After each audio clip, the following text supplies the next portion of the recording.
then you may have heard of the Big Red Boat. Anyone? Yes, fantastic. We leased our characters and things over to another company until Disney went, no, we can do that better.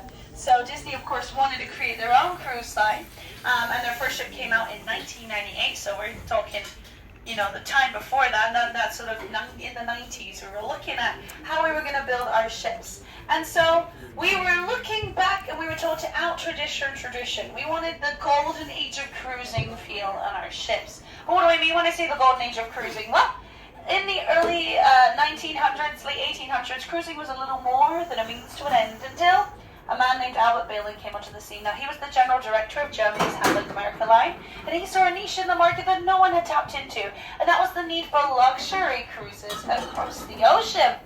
Now, the vision was that the reward would be that actually people could enjoy the luxury that they'd only find in the sort of mainland hotels.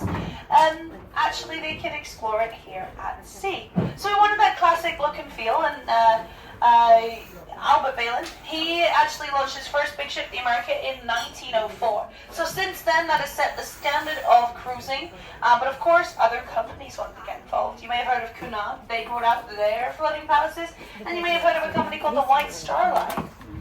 Yes, fantastic. Now, the White Star Line, you may know, they have the Olympic class ships. And they all ended in there was three of them. There was the Olympic, the Britannic, and the Titanic, of course. Now, if you look at the Titanic and the Disney Dream next to each other, you might see some similarities. But don't worry, we have more lifeboats, okay? Don't worry, I can give you all of the safety fun facts if you wish. I have so many, but come see me if that's your thing. But for now, let's see that as number one. Point number one that Disney wanted. They wanted that classic look and feel. But point number two is they wanted to modernize. Of course, just like learning from the mistakes of the past and making sure we have enough lifeboats, to things like electric lighting and how we used air conditioning and even modern art and lighting and things like that to trick you and make spaces feel bigger, etc. Then the third thing we're going to look at is the Disney element, the whimsical element, or some people call it like the hidden Mickeys, okay? We're going to find some hidden Mickeys today, and we're going to talk about some storytelling and theming of rooms. And then the final thing is going to be transformation.